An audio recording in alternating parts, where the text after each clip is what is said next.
Right, so first off, I want to thank the grace of heaven and the virtues of the masters, the mercy of the grand predecessors, transmitting masters, lecturers, and everyone here today for the opportunity to talk about this topic.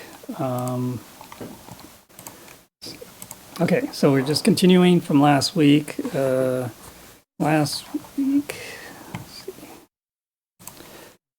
Last week we ended on this slide here. Wholeheartedly fulfill my vows, and why do I have tests? Okay, so so let's continue on. So this is kind of the next subsection.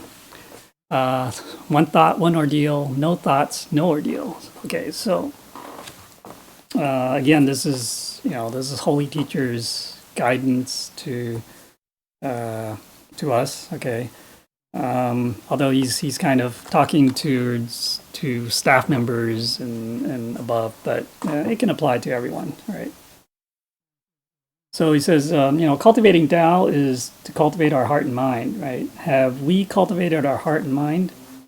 If we have taken painstaking efforts, then we will not fall into right and wrong. Actually, well, in the Chinese they say 是非, but 是非, it's talking about gossip. Okay, so gossip, and not suffer from trials of right and wrong, or gossip. Okay, so right, so everything has a cause, right? So there must be an effect, right? Do we want to know the reason? If we have provoked or incurred a test of right and wrong, gossip, basically, it is because in a past life, we have destroyed the harmonious Sangha. Okay, so that's basically the community of cultivators. Back then it would be the monks or whatever. But, today it would be the Tao community, okay, the members of the temple, okay. Personal gossip is a relatively small matter, but can we turn the tide against the gossip within the Sangha? Okay, so if we try to fight it, we are likely to add fuel to the fire and maybe make it worse. Right? We can only use a magnanimous, tolerant, and forgiving heart to deal with it. Otherwise, in the end, we have harmed, hindered, and obstructed ourselves, right? And maybe even affected our determination to cultivate. So in the end, basically we lose, right? If we stop cultivating, then we're going to lose. So this is, gossip is, unfortunately, gossip is everywhere. Everywhere you go, you're going to encounter some amount of gossip. In the work, you hear it at work, you hear it in school, you hear it, at home. You're going to hear it in the temple too. Okay, so whenever you have people, unfortunately, it's human nature, I guess, part of human nature. And to talk about other people behind their backs, okay? And also, gossip, the Chinese words, 是非, okay? So they use those two words. It's right, basically, is and isn't, okay? It's basically the two words put together. So when you have them together, it's like, well, so basically we're judging people. We're judging people, say, oh, did they do this? Did they not do this? Or are they right and wrong? So we're constantly doing that. When in terms of anything that people do say, we kind of make some kind of a judgment. Okay, and it's usually according to our own personal standard or whatever. So it may not be fully objective. But this is very bad. I mean, this whole thing. With gossip, because it can harm other people, of course. People hearing gossip, if they're in the temple, they hear gossip. Obviously, they feel uncomfortable, and they're gonna feel like they need to maybe try to defend themselves or justify what they were doing, what they did. And it can become a mess, but that potentially adds fuel to the fire, makes things worse. Okay, so that's that's very difficult situation. But Holy Teacher is saying, well, the way you deal with it is basically using a magnanimous, tolerant, and forgiving heart. Okay, so don't pour fuel on the fire. Just Yeah, so an example, a very good example, I guess, is our predecessor, Dao De Zhenjing. Okay, so the true sage of great virtue.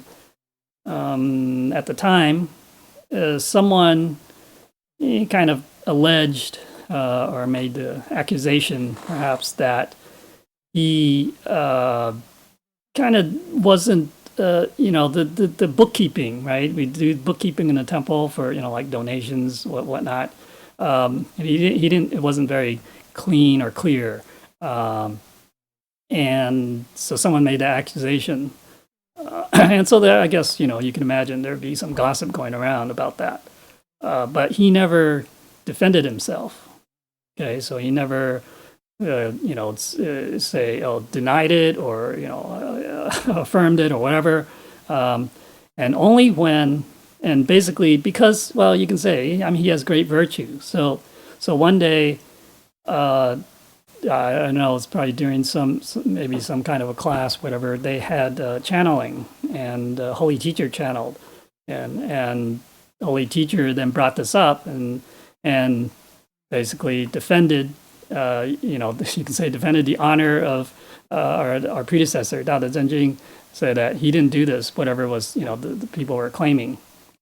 So that's something, we should learn, kind of try to learn from that. It's very difficult, I know. It's very hard for people to ignore when they hear gossip about themselves, especially.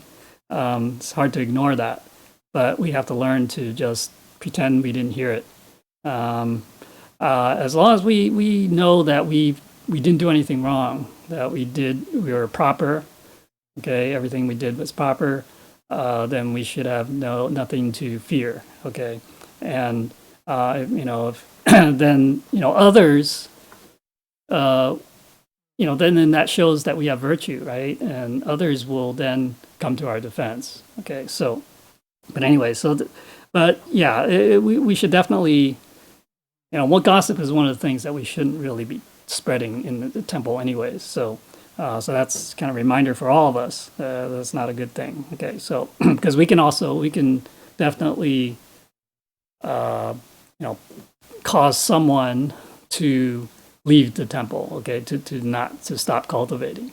Although from what Holy Teacher is saying here is that that person is going to lose because they're not going to cultivate, and then they're not going to therefore achieve enlightenment. But then we should not be the cause of that either, right? So then if we are the cause of that, then we have some serious karma, create some sins there too. So that's not good. So it's both sides. Okay. Okay. So Holy Jesus says, we should know that this universe is a giant memory or storage system, right? Basically, all our thoughts and intentions, whether good or evil, good or bad, right, are automatically recorded in this memory, right? In Buddhism, they have the terms for it. So it's the alaya, or the eighth consciousness, okay? So that's the big black box that records everything. Everything, not just our actions and speech, but also our thoughts, okay, what's in our mind. So after it is recorded, it is essentially a factor or a causal seed that can develop into a karma seed. And the term there is karma bija.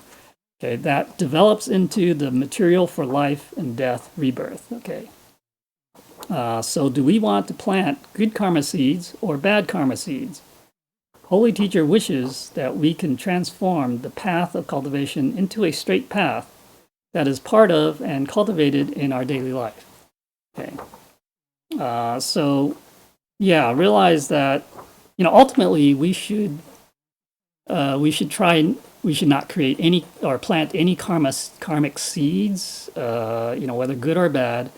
But we're not at that level, okay? So we're not a Buddha. Buddha will not plant any karmic seeds, okay? So, but we as humans, obviously it would be better we don't want to plant bad karma seeds, like getting, offending people, getting on people's bad side so that they hate us or whatever, and then that will probably carry to a future life. So that's no good. Then that would that's a bad karmic seed. But if we do good stuff, good deeds, perform good deeds, and and treat everyone well, then who won't like us, right? Who's going to hate us? So at least we establish you can say this is we establish or maintain good affinity with people. Okay, and so that's ideal. Well, at least for us, that's what we should do. And just remember that everything, again, this is a reminder that anything we do, of course, anything we say, anything we think will also get recorded. So even though, we don't do it or we don't say something, but in our mind, if we, let's say we hate someone, but we don't show it necessarily, that will potentially, and we have thoughts, along those lines, then we'll plant these karmic seeds. Then there will be bad karmic seeds. So again, we have to be careful, be aware, be mindful of what's in our mind. Okay, so that's why this section says one thought, one ordeal. So each thought can become an ordeal. Okay, a disaster. Okay. So one thought could be one karma, or it could be one reincarnation. Okay, that there's a saying that says that too. All right, so we have no thoughts, then we won't incur any of this stuff because we won't be planting any of those karmic seeds. Okay, so that's important. So I know this is kind of hard. This is very hard to do. So that's why we do always try to practice the letting go of our karmic affinities and not giving rise to a single thought. That's the reason. Okay. Obviously, we're when we're working on a problem, we think. Okay, we think through it, we reason through it. That's okay because that's more or less objective. Okay, it's dealing with something objectively. But a lot of times when we're dealing with other people, okay, we're thinking about other people, then it becomes very subjective, and we have to be very careful. Okay, we also judgmental and everything on all that stuff. Okay, all right. So so this is the Dharma ending age, right? So all cultivators must follow the words of the Diamond Sutra. Right? It says to take non-abiding as the body or noumenon. Okay, so that's a psychology term, but leaving forms as the doctrine, or you can say the function. Okay, the leaving by what I mean leaving is to depart from forms. Okay, so the highest objective of cultivation is non-abiding and leaving or departing from forms. In everything we do, we must be non-abiding. Only then can the Tao heart and mind manifest and not give rise to danger. All right, so there's non-abiding. You can say it's non-attachment. Okay, no attachment to anything. Right? You're not dwelling on something. Okay, so a simple example. I mean, we can look at it at different levels, I guess. So for example, let's say I have this cup on the table, and I pick it up with my hand. You can say that, okay, because I am kind of attached, or is attached to me, or I am attached to it, right? So I am abiding in this cup. Okay, so I can just put it down, right? Then I let it go, right? So I'm not abiding, at least not physically. But I'm still looking at it. If I'm looking at this cup, I'm admiring this cup. Right? I'm still abiding in the cup. Okay, so then I can say, well, okay, so I'll not look at it. Okay, I don't look at the cup. Right, so I look away. I don't see the cup, but if it's still in my mind, I'm still thinking about this cup. It's like, wow, such a nice cup. I always have to use this cup. Then I'm still abiding in that cup. Okay, so abiding in that form of the cup. All right, so it's in my mind. So we have to let go of that too. right? So then it becomes truly non-abiding. I'm not attached to it mentally either, okay, or emotionally. Okay, so all these things. So different levels of attachment. We have to let go of those. And that's so the saying is when we depart from forms, we leave the forms, then that is Buddha. Okay, so for humans, we are we are so attached to forms. Okay, not just our things in our environment, okay, outside of us, but also this body that we have, okay, this living body. We are so attached to, this is probably, we're more attached to this than anything else, right? This is we consider this our body, this is our life, right? If the body gets damaged, it gets taken away, then we've lost our life, right? So that's why we protect our body. We are so attached to our body. But also, we have to let go of the body eventually, okay? We can't hold on to it forever, okay? So the Buddha nature, our soul, okay, let's say our soul lasts longer than this body, okay? So basically, at some point, there's going to be, we're going to have to detach or depart from this body, okay? So eventually we have to let it go. But it doesn't mean that, okay, so we're not attached to this body, that we discard it right now. That's, okay, I don't need it. I commit suicide, right? That's not, we're not talking about that. This body is precious. Having this body is precious. It allows us to cultivate, for one, right? We're not Buddhas yet. We need this body to cultivate. So we have to look at it that way. It's precious, but we don't. At the same time, we don't, pamper this body too much. We don't, indulge in it too much, right? All our senses, right? That's part of our body. Then that's going too much on the other side. So again, the middle of the road. Just maintain this body, maintain the health, so that we can do, the important things that we need to do, the cultivation. Okay, so that's really the kind of the middle ground, if you will. Okay, so this is like a very important concept, and this is really what the Diamond Sutra is talking about here. So we need to try to definitely let go of these forms. Okay, so this is kind of because since we were babies, I guess, and as we're developing, maturing, everything is about forms, and we do become attached to various forms as we grow up. And so it's kind of like we have to do a big unwinding of all that, to be able to let go of all these gradually, and before, by the time we leave this world, leave this, depart from this, leave this physical body, right? We should have left everything else. Left everything else behind too. So even in our mind, we should not be attached to things. Say, oh man, there's some things that I was kind of left undone at the end of my life. And if we keep thinking of those after we die, that it becomes, again, that's a karmic seed. Okay, so that will attract us to another life where we're gonna want to, fulfill those things that we said, we didn't do.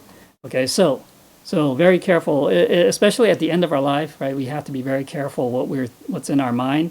So we should go peacefully and without thinking of anything, really, no attachments, because that's very critical. When we leave, at the moment that we leave, or the moments leading up to when we leave, if we have very strong emotions, sentiments, attachments, that's unfortunately going to draw us back to this, to have another rebirth. Okay, so if our goal is to become a Buddha, to transcend this karma, transcend the samsara, the cycle, then we need to let go. All right. Okay. Okay, so if we, so here, a holy teacher started talking about giving this, I guess, like an example. Okay, So he's saying, if we are the ones who always help the transmitter, right, transmitting master, then, for a long time, then it's natural for the transmitter to seek us out, to look for us to do things, okay? So after a while, when there are more and more people, perhaps there are new people, right, who come in and they could be more capable than us, right? Then the transmitter might ask the new people to do things. So Holy Teacher is saying, how will we think and feel when that happens, right? So where in the past, the transmitter always asked us, so it looks, to do things, and we're happy to do things. But then now the transmitter is not asking us, asking someone else to do it, someone new, right? So we kind of feel like being left out. All right, so how do we feel? We will feel differently, right? But only we ourselves know, right? Because we may not, we probably won't show it. We won't say anything, So what is this heart and mind, right? When we see the new person, what will we think? Right? We will be a little uncomfortable and constrained, right? So then it feels there is this discomfort, I guess, if you will, this feeling. Maybe it could be a feeling of animosity. It could be a feeling of envy or jealousy, right, towards that new person, right? That they're getting the attention and they're getting, the transmitting is calling on them to do things rather than calling on me. Okay, so Holy Teacher is saying that's what will happen, right? So from this matter, we can realize that the human heart and mind can easily be destabilized, right? But this is also ignorance and delusion. Think about it. There is so much ignorance everywhere that can rear its ugly head at any time, right? So what are we to do? We have to rely on our own cultivation and refinement and use this refinement to gradually eliminate the ignorance. Okay, so obviously, the refinement, obviously, this is not, this refinement process, it's going through these difficulties, you can say, or these situations. And as long as we don't, I guess you could say, don't fight it or don't try to, fight against it, and know to basically change ourselves, okay, adjust ourselves, then that would be, we are refining ourselves, okay. So in a situation like that, we have to be, we have to let it go. We have to be grateful, first of all, that in the past I've been able to offer my abilities to the transmitter to do things, and be grateful that I had that opportunity. But now, of course, there are other people. Got to give them a chance too, and be. So we should kind of give them our blessing. Say, hey, it's good for them that they're being recognized as a talent by the transmitter. Okay, so there should be no feeling of animosity or jealousy, envy, or anything like that. Okay. So how do we calm and quiet this distracted mind? Right, clearly manifest our compassion and wisdom without one bit of the dualistic human heart. If we use the dualistic human heart too much, then our lives will be miserable and constrained. Yes. Right, so we must let go of the selfish heart and mind, the selfish heart that loves only oneself, right? Basically, the ego, right? And we should love all people and all living beings. Only then are we able to change our destiny. And this requires only a change of mind, right? So it's all in the mind. Right? Everything, we might blame external factors, but everything is ultimately, it's in the mind, okay? How we perceive it, how we view it, how we react to it, it's all coming from the mind. So as long as we can take control of this mind and change it when it's necessary, then there won't be any problems, right? So that's the key. Okay. So yeah, so we have to let go of this ego, right? This any sense of any little bit of selfishness that we have, and just treat everyone equally, right? Equanimity, right? Love all people and all living beings the same, right? Treat them the same, and treat everyone with respect, no matter what, right? So show our compassion, use our wisdom, right? Definitely use that wisdom, right? We can't have that dualistic human heart. Dualistic human heart, is again, it's the judgment, right? As good, bad, right? All that, and all the emotions, everything. So we have to get rid of those. Well, maybe we can't get rid of them entirely, but at least those should not become factors in how we in our cultivation and how we treat people, okay, and situations, right? So yeah, so definitely, this is it's all in the mind. We have to be able to make that change in our mind, okay. Okay, so so let's see. Yeah, so that's the end of that section. So now this is another subsection. Proper mindset can resolve tests and trials. Okay, so so this is very important, right? Proper mindset is we talked about it as one of the 5 requirements to return to heaven, right? That's the proper mindset. Okay, so so if our own notions are not firm, right, the principled way is not clear, and we are cultivating human sentiment, then how can we guarantee that we are not affected or influenced? And when I say, when we're talking about cultivating human sentiment, right, as opposed to cultivating the Tao, okay, the way of the Tao, human sentiments means, it's like, the person treats me well, so I listen to this person, I follow this person, I agree with this person. Okay, so that. So again, it's kind of based on sentiment, emotion, human feeling, that kind of stuff. Okay, so that's not good. Then obviously that is no longer objective. Okay, so we can't cultivate that. We can't be practicing that, right? How can we guarantee that we won't follow them, right? So in principle, the path that each of us takes and the work that we do is the same as it was for the bodhisattvas.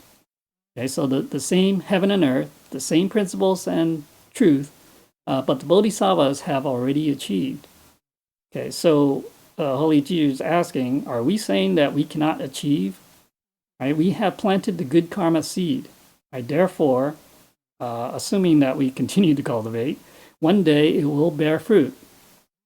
Okay, so only by maintaining consistency from the beginning until the end, and with our accumulated cultivation during past lifetimes of making vows to come to save sentient beings in the world, can we be more firm and determined. Okay, so realize that this is not the first time we're here in this world, that not the first time that we're cultivating to be in the Tao, to be, not just, to receive the Tao, we had to have at least 3 lifetimes of cultivation. So, and then to go beyond that, not just to receive the Tao, but to continue to learn and to cultivate in many lifetimes, past lifetimes. So therefore, we've had that. And yeah, we could also be here because of our vows. And it was just that we forgotten and we didn't realize it. Okay. But then it would be a waste if we kind of gave up and didn't cultivate well, because if we came from heaven, then we should go back to heaven. Okay, we shouldn't stay here because of whatever human sentiment or something else. Okay, so make sure that we, what's our goal? Make sure what's our purpose. Why are we here? We're not here to stay here and enjoy our life here as a human being, right? So So hopefully, our goal, our purpose is to become enlightened, right? So, and also in the process, we help others become enlightened as well, right? So that everyone can leave, not only ourselves, but everyone can leave this samsara, this constant cycle of really birth, and death and rebirth, and it's all suffering, really. Okay.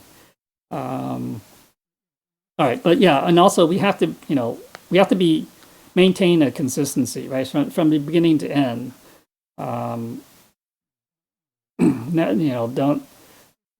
if we fall back a lot somewhere along the way. I mean, we can encounter some big, great hardship along the way, and that could really set us back. And if we don't have a strong enough will and determination, that could be it. That could be our breaking point, and we stop going forward, okay, and we stop cultivating. So we have to be careful. That we constantly remind ourselves that of what we're, of our goal. This, no matter what kind of situation we end up encounter, how low, no matter how low we get, in life, we should not, lose sight of our goal, okay, and lose sight of our direction, okay. Okay, so yeah, so that saying here that I would rather that the world or that everyone should fail me than that I should fail the world. Now this is a good mindset, a good attitude to have. Okay, so this is really the attitude or the mindset that we should have. Really, it means that no matter what other people do, they may not treat us well. They may do poorly, or let's say in terms of our, let's say in the temple, other people, if they don't cultivate, it shouldn't drag us down. Okay, with them. Okay, so we should do our best no matter what, right? We do our best to cultivate, do our best to do well. Okay. That's a winning attitude, really. That's the winning attitude. If we are influenced, affected by these other conditions of how other people are or how the situation, the environment is, then it'll be very difficult to achieve. All right. So as long as as long as we have maintain the original inspired heart, we have more than enough to achieve enlightenment. So, but how many of us really, maintain that original inspired heart, right? So, now usually we don't see, people with that much inspiration when they receive the Tao. They're, because usually they're not sure what they're what it's about, anyways. At that point, now we see that more maybe in the Dharma class, right? In the Dharma class. People attend 2 or 3 days of class, and they are inspired. But for how long, right? They're inspired at that moment during those few days. But then after they leave, looks like that fire just died down. It's no longer there. It goes out. In fact, most at least in our temple, most of the people who attended the Dharma class, we don't see them again. Okay, so something they obviously they can't maintain that inspiration, that inspired heart. Okay, so therefore, I would say it'd be difficult to achieve enlightenment that way. So Holy Teacher is saying that if we can maintain that inspired heart all the time until the end, right, then there's enough to achieve enlightenment. Okay, so don't forget the original inspired heart, right? Do we remember it? The original inspired heart is fearless, just charging ahead. However, after a while, we become attached to the notions of right and wrong duality, hindered by our own perspective and status or position, which then become obstacles. Right? So again, it's these forms, these attachments, to forms that become obstacles to our progress, okay, and to maintaining this inspired heart and mind. When we have obstacles, then we are unable to fully develop and bring out our good qualities. So what do? Holy Teacher says, we must think like this. Right? When people say that we are lacking or deficient, they are giving us an opportunity to grow and mature. Then we must think of a way to adjust ourselves. Right? So, yeah, we're going to encounter these these times when people are going to point out something, that we didn't do well, or that something in my behavior is not maybe it's not that good, or whatever. But that's, again, we have to look at that as an opportunity to grow and mature, to correct ourselves, to become better, right? It shouldn't be a time for us to feel bad and to sulk, and to then hate the other person or whatever, and obviously when we have that kind of a mood or emotion or whatever feeling that's negative, that becomes an obstacle in cultivation, right? So anytime we encounter something that's makes us feel maybe not good, we don't feel comfortable, we get upset or we get angry, those are the times where we have to be careful, use our wisdom, and self-reflect. Okay, we have to turn, instead of fighting back or defending ourselves or blaming others, look within. Okay, so that's why we say, try to accept the blame, and that is part of refinement. Okay, so it's the refinement is not getting all defensive and fighting back and arguing. That is not refinement. Okay, that's anti-refinement. Okay, that's the opposite of refinement. So refinement is to get rid of these, because those are, you can say, those are the sharp corners of our character. Okay, and those are the things that we need to refine, to cut down, to rub so that they're to polish so that they're smooth, right?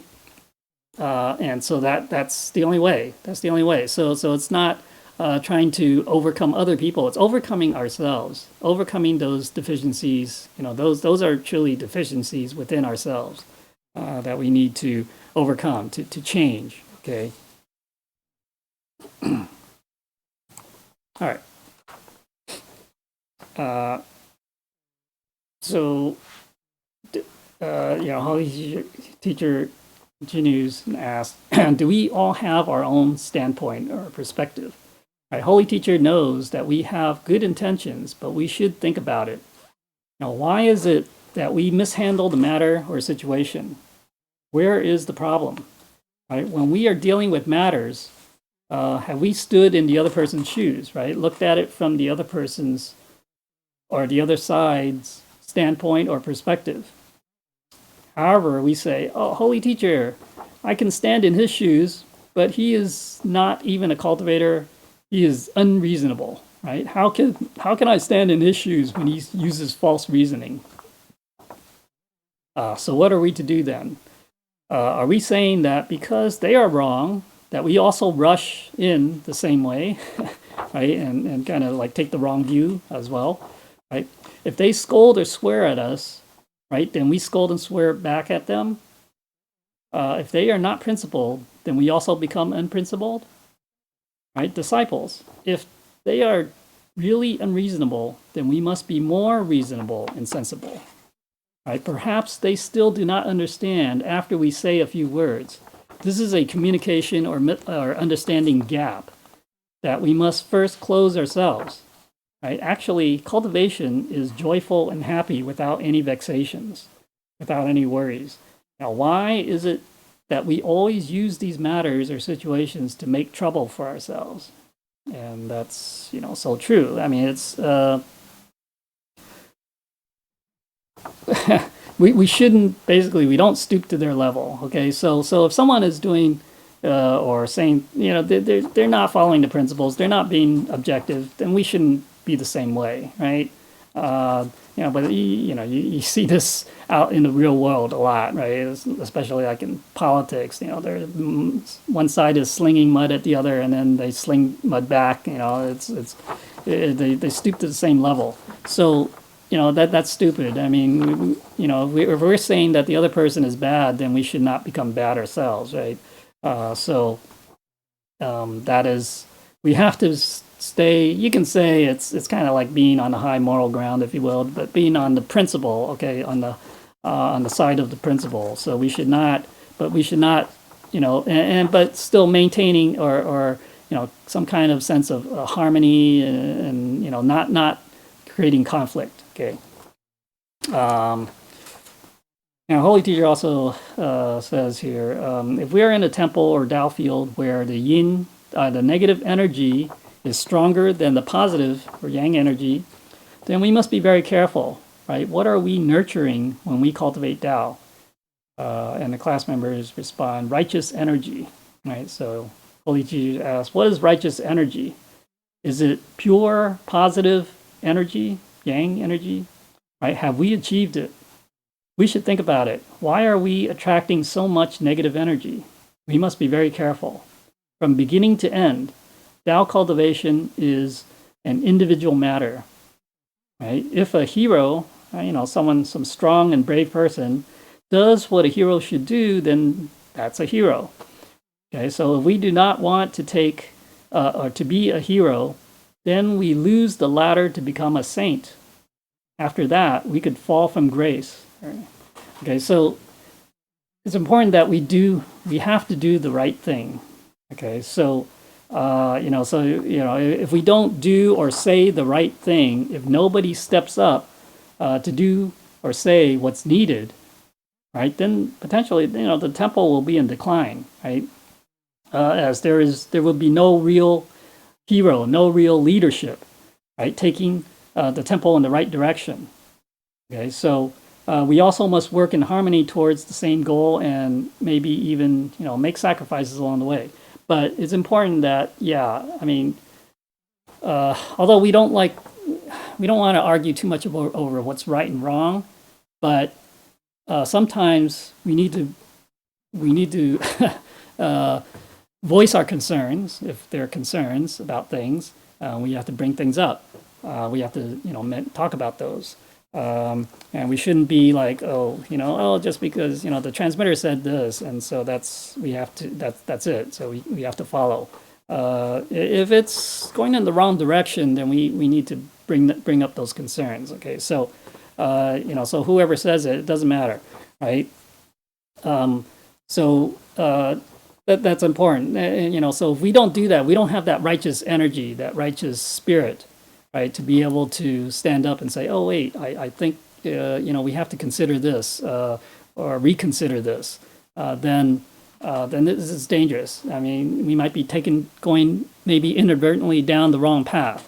So it's always important that all voices should be heard. Okay, so it should not be like we suppress people of different opinion, right? We should always listen to everyone's opinion. And always try to consider things, objectively. Okay, all right. Okay, so Holy Teacher says, keep. He's always returns to this phrase, right? In doing something, we have to do the right thing. Right, the day is the same for everybody. Right, when we get out of bed in the morning, some people are busy for the benefit of sentient beings and for doing good works. Some people get out of bed to strive and contend for fame and fortune. Which kind of life is more meaningful and valuable? Think about it. Don't let our mind deviate, right? So we have to make sure that we're doing the right thing. And no matter what we're doing, make sure that we do it well.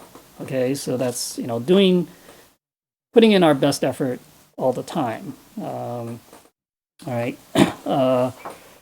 So again, realizing that, we're not pursuing these material things or, these forms, We really want to be of benefit to others. That's what makes life more meaningful. Okay, it's not being selfish. Okay, so if one day there's a problem in the Tao affairs, can we take the initiative to talk about it? Right? Can we communicate? Or perhaps we never communicate. Tao affairs require everyone to work together. We must not be divided. Okay? If 4 people have 4 different minds and views, then the affairs cannot be carried out with full strength, right? So it's like only maybe 25%. Okay, if everyone wants to go their own way, everyone must be of the same mind and view in order to make progress towards the goal. Otherwise, we each stand in our own corner, and although we may talk to each other on the phone, we don't know what the other person is thinking or what their situation is. So how can we cooperate? How do we cooperate? Why do we have a Tao center? So, Holy Teacher specifically talked about, we have Tao centers like the center of you can say the decision making, if you will, the discussion of matters. Okay. It is a repository of collective experience, right? So you have this group of people there who have experience and maybe different experiences, and they can bring that all to bear on the problem.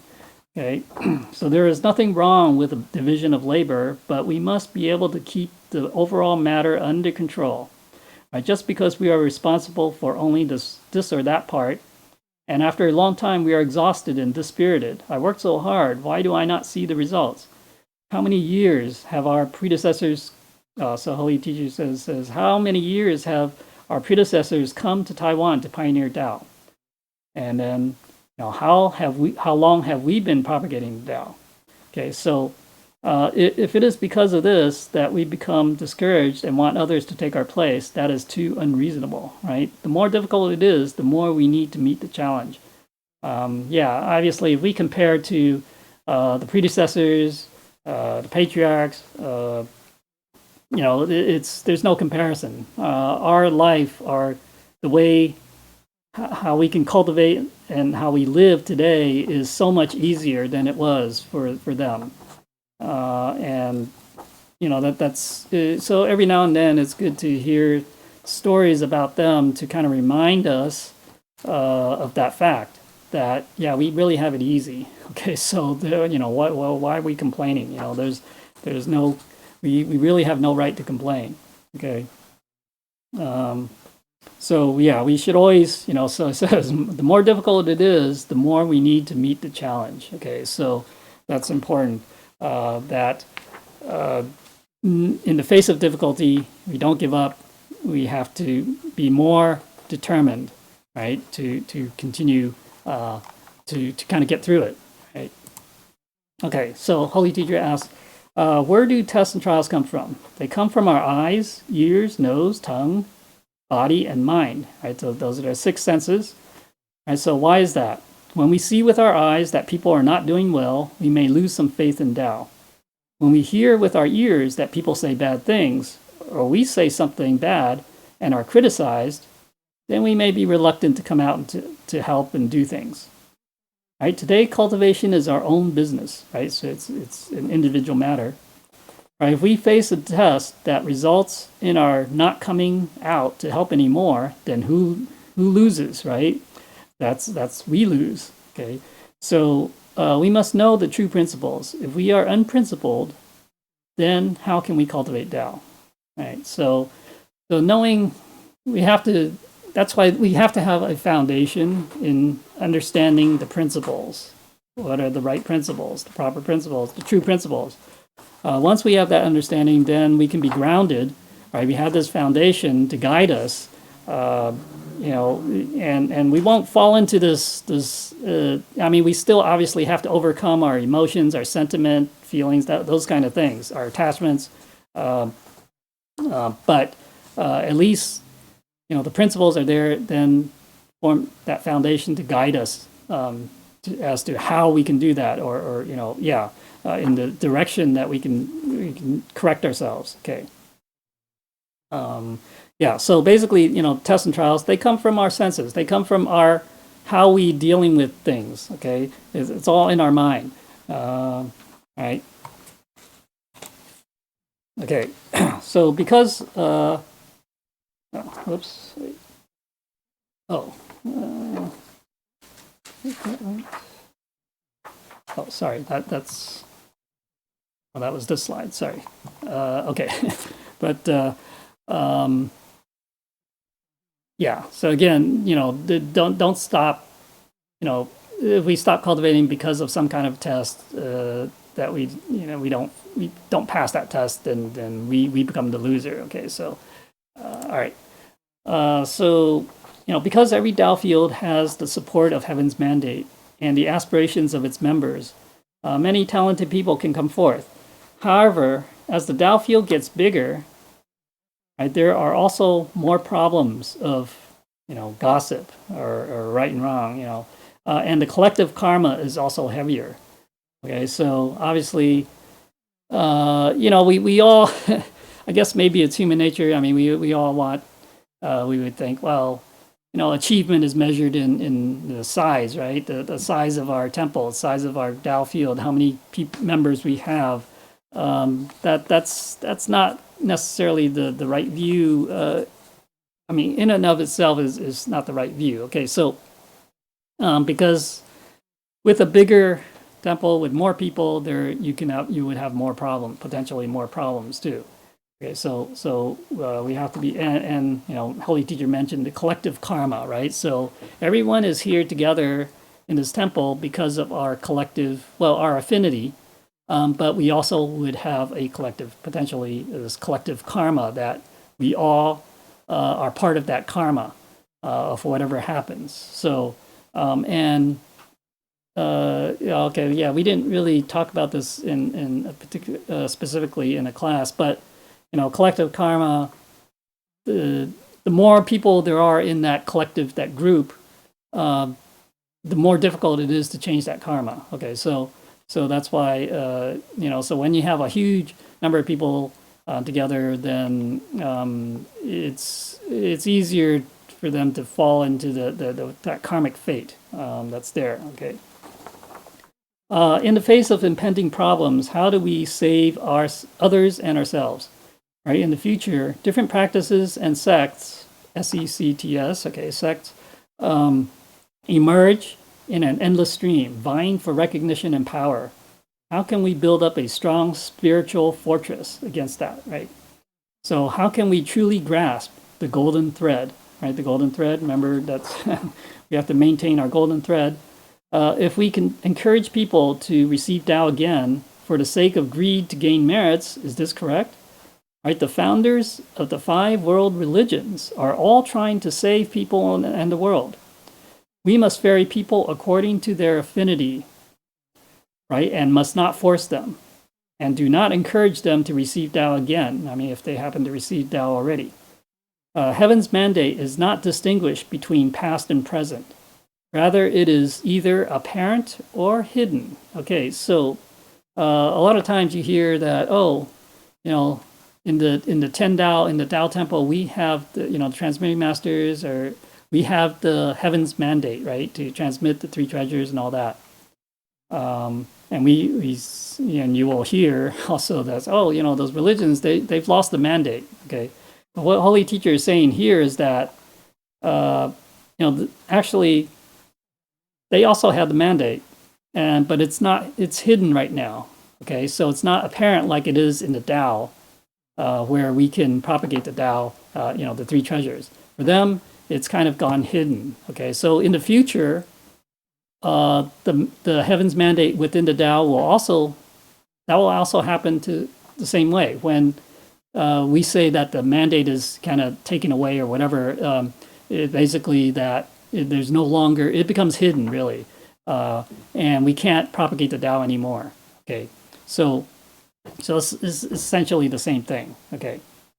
Now, so again, important, we ferry people, bring people in to receive the Tao according to their affinity.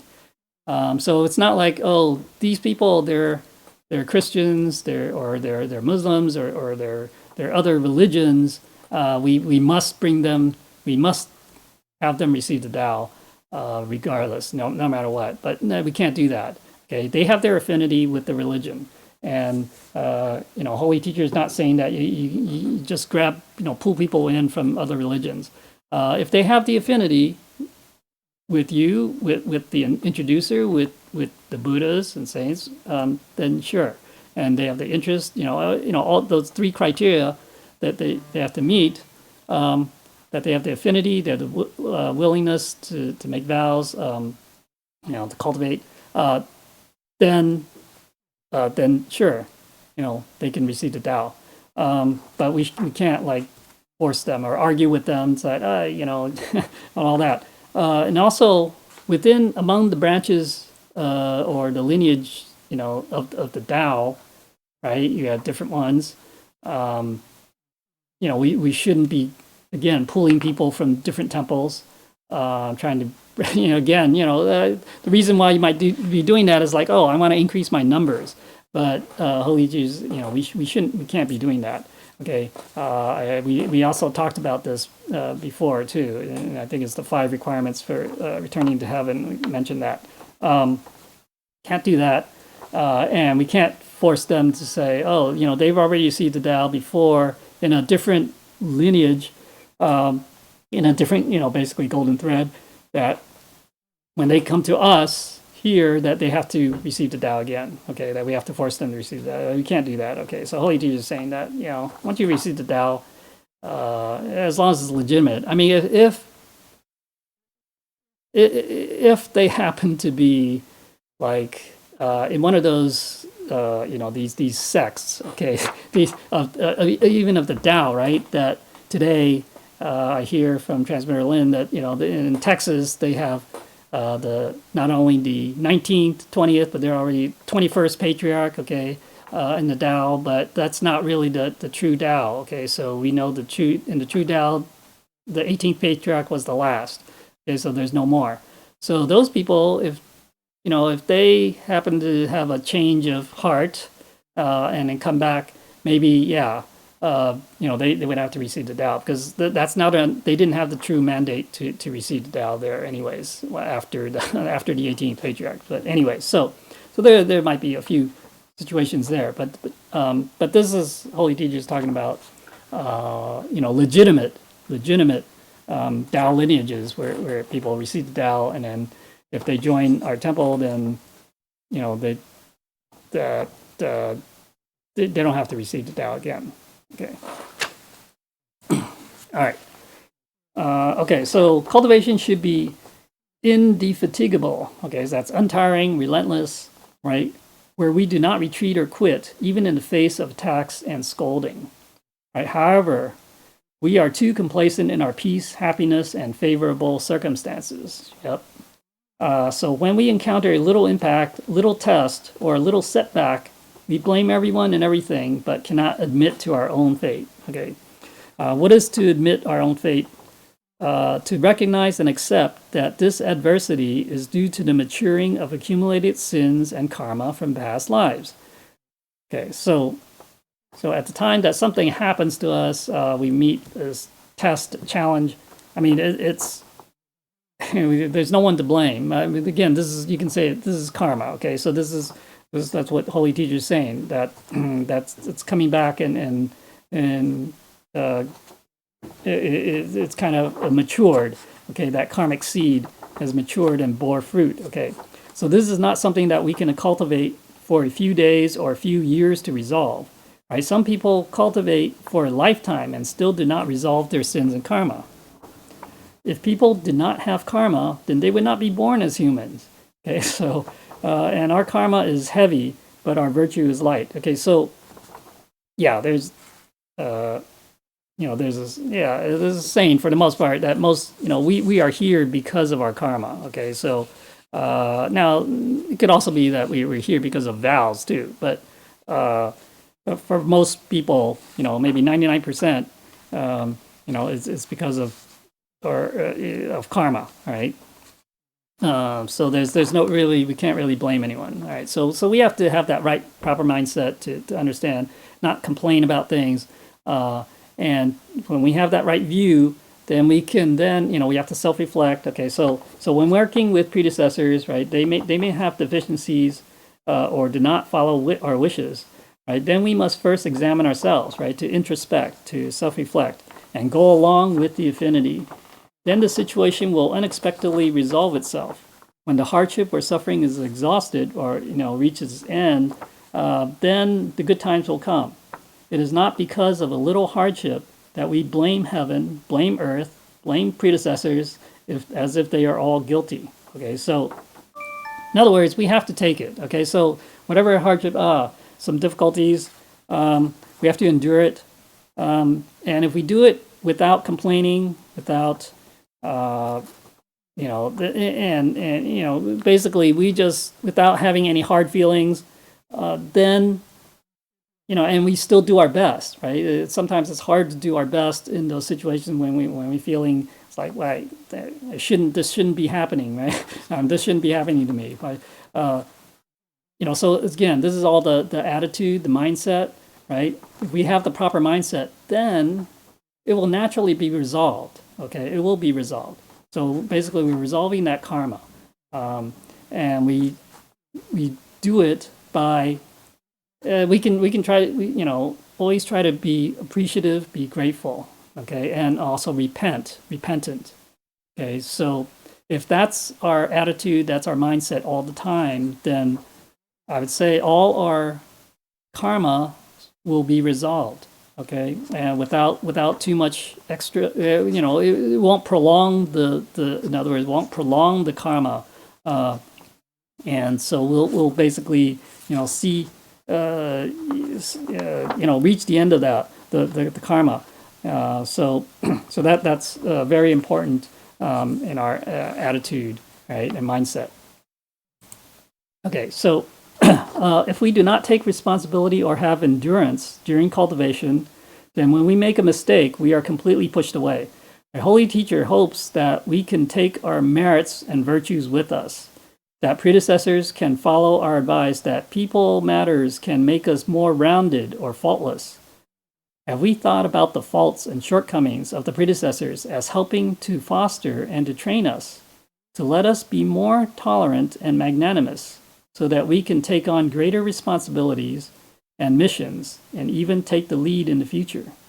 Right, again, so using, so not viewing these, well, you can say tests or these hardships, these things that as something bad, but use it as a way to, again, try to look at a positive way to change ourselves for the better, right? And that's what Holy Teacher is saying. So obviously no one is perfect. Everyone still has their faults and shortcomings, some deficiencies, even the predecessors. Well, in this case, talking about predecessors is any it could be anyone who's coming before us, okay, or more senior or whatever, or more virtuous. But again, they're still not perfect. So we have to use those. We have to overcome that. Okay. I mean, who are we to say that? Oh, they have this big deficiency. But again, remember I brought this up last time. It's like we see the speck of dirt in someone else's in their eyes, but we don't see the log that's in our own eyes. Okay, so that's how we should remind ourselves of that. Have we ever thought about it this way? Heaven's training and love through the environment, through good times, through adversity, through all the adverse circumstances, allows us to mature and grow stronger. And even greater storms will not cause us to shrink back. All right, so this is the process of refinement, right, of maturing, growing, that as hopefully as we grow and mature and we are more refined, that the same hardships that we encountered before will no longer affect us, right? And that even stronger or more difficult situations will not be as much of a problem either. Okay, so that's that. This is a continuous process of refinement, right? So sometimes we just do not know what to do, right? We have the mind to manage and develop the Tao affairs well, but we have lost our direction and do not know how to promote it. Are we the only one left in the world? Right? Is there somebody else that we can ask to seek guidance? Right? But then we say, oh, they don't understand me. If this is how we want to do things, then even Holy Teacher cannot help, right? So we feel like, well, no, I'm the only one. I mean, no one understands me. No one can really help me. So I'm kind of left alone here to try to, pioneer it out or do whatever, right? Then Holy Teacher saying, with that kind of attitude, he can't even help us. Right? So we say, I've worked so hard in this country. They do not understand my hardships and sufferings. Right, then we will just suffer even more. Okay, so that's not the right attitude. All right. So Holy Teacher asks all disciples, right, will we be slandered by family and friends if we take this path of cultivation? Right, within families, there are frequent misunderstandings. Tao cultivation also has the same problem. Right, aren't families also subject to tests? Right, there could be arguments, fights, and sickness. Is it because we are so dedicated in the Tao field that our family members cannot understand, thinking we are too captivated, that we would stop cultivating? Because of, how the family views or feels about us? Do we know why we have such willingness to cultivate and propagate Tao well? If it was not because of our cultivation in past lives and our affinity with the Buddhas, then we would not be able to enter the path of Buddhahood. So this is our foundation and destiny. So again, the fact that we're able to receive the Tao, that we are willing, so willing to cultivate, means that we have this foundation, and that really should be our destiny too. And we should not let even family prevent us from cultivating. Okay, so now obviously we don't want to create such disharmony and conflict within the family. We still have to try to harmonize. So there's going to be a balance, okay? We have to achieve a balance that's acceptable. But it doesn't mean that we should completely stop cultivating, okay? We shouldn't do that either. Okay, so there's going to be some kind of a balance that we have to work out with the family. Right? And gradually, part of that is also we are in our refinement, our cultivation.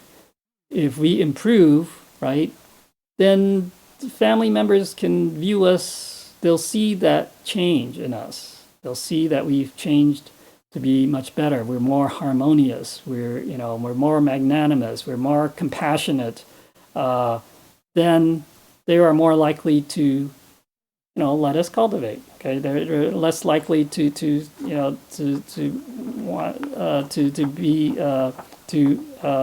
stop us. All right. So, and we might influence them enough that they will also want to cultivate. Okay. So I mean that's a more nobler, greater goal, but that's something that we can try to achieve. In this final Dharma ending age, we must be very cautious and persevere until the very last breath. Our Holy Teacher knows that we have hardships and suffering at home, but as a staff member, if we are not taken seriously, we cannot feel slighted. Okay, so today, Tao cultivation and propagation is voluntary. We have to be happy and willing in order to do it for a long time. More importantly, we have to work hard regardless of criticism. Okay? Holy Teacher advises that we maintain a proper mindset in this final age. There may be other outside jigongs who treat us with more compassion because they won't let us endure hardships. Okay, so these are people who, they're gonna, they won't, let us do hard work or whatever, right? But we should know that this path of Tao cultivation is not easy. Then didn't the saints, sages, and Buddhas of the past all experience and endure many hardships and sufferings in order to achieve? Right, so we must be able to endure hardships and suffering. Okay, so I mean, the Holy Teacher is I mean, he's encouraging us really. I mean, we have to. He's trying his best to encourage us to really, I mean, not just because of some little hardships, little tests, some little difficulties that we kind of give up or slack off. We need to really keep that faith, keep make sure that we keep moving forward. Okay, so there's this. All right, so there's a little. Okay, so knowing the true principles and cultivating Tao never leaves. Okay, the fundamentals of moral virtues, right? The self-reflection and repentance. Okay, remember, so that's very important, and this is, you can say, part of our mindset, if you will. Eliminating vanity and returning to simplicity. Okay, so you can say getting rid of the ego, getting rid of looking for extravagance. Forget that. It should be keep things simple. Equanimity of rich and poor, right? So we should view. It doesn't matter whether we or others, are rich or poor. That's the status. Doesn't really matter. Okay, it's everyone's equal. Everyone has the same Buddha nature. Okay, so it's the same essence. So there is equality there. This is only in form. Okay, borrowing forms to understand and break through the forms. Okay, so this is kind of maybe the tricky part, is that because we live in this world of forms, that we have to make use of these forms, but again, don't become attached to them, don't abide in the forms, and we have to break through, okay, through that, right? So knowing the true principles of cultivating Tao never leaves the Tao lineage and study of its roots. Okay, so know where the Tao comes from, know our golden thread, right? And we have to realize where it's coming from, and that's where we're going to go. Okay, so thinking of the original source and never forgetting the root. Okay, so again, there's there's the saying that when you drink water, we think of the source. So again, it's not just that we're not the only ones cultivating. I mean, in the past, all the bodhisattvas, Buddhas, saints, they've all cultivated and they've all achieved too. So we should think of and our predecessors, think of what they've gone through to achieve, right? So the holy scriptures, sutras, are classics of the 5 world religions. Again, so the truth or the principles are there. It's just maybe people, depending on how people interpret them, but so we have to take our true understanding of the principles and in these other, and view, use that understanding when we look at or study those other scriptures. The heart of heaven as the center. So we should have the heart of heaven, heart of Tao as our heart. Okay, not the human heart. Okay, so that should be our center, our guide, and rooting out human sentiments and keeping the true heavenly principles, right? So again, those human sentiments, that can get us in trouble as we're too much, buddy with this person, and I like this person, so I follow this person, whatever he says or does. That's dangerous. Okay, so we have to maintain and follow the principles. Okay, not the feelings or sentiments. Okay, so conclusion. So test trials, they originate in the mind and must end in the mind. Okay, so basically it's not the stuff that's outside, all right? To test, you can say that it's a test of our faith and sincerity, right? So all the cultivators in the past and in the present are tested on faith and sincerity, really. See how much faith or sincerity that we have. Is it 100%? Okay, so to fulfill the fundamentals, right? To do what we should be doing. Okay, so the cultivation, and because we're also in this white era, the universal salvation of the 3 realms, that we should also be propagating the Tao, try to save sentient beings. Right? We also have to, as one of the fundamentals, is to put in our best effort in whatever we're doing. Okay. We also have to have the proper mindset, eliminate the mind of duality. Okay, so there's right and wrong, there's this idea of right and wrong, there's judgment, basically, that's making a judgment. So you have to kind of get rid of that, not have complaints and regrets. So even though it's like what we're doing may be seems like we're making sacrifices to other people in the world, but we should not have any regrets about that because we know that in the end we can achieve. Okay, so and we should always have the mindset of gratitude and repentance. Okay, and also the non-abiding and leaving forms or departing from the forms. Okay, so let go of all karmic affinities, let no thought arise. Okay, so that's kind of sums it up. Basically, not have any attachments to things, clear our mind, be very careful of what's, what we're thinking, of course, and then what we're saying, and also what we're doing. And ultimately, we have to leave all these forms because the Buddha nature, the essence, does not have these forms. Okay, so the forms are not the essence. Okay, so we have to get back to the root. That's the essence. So it's the non-form. All right. So that's it. If I have said anything wrong or made mistakes, I asked the Buddha for forgiveness, and I asked transmitting masters and lecturers for their corrections. Thank you.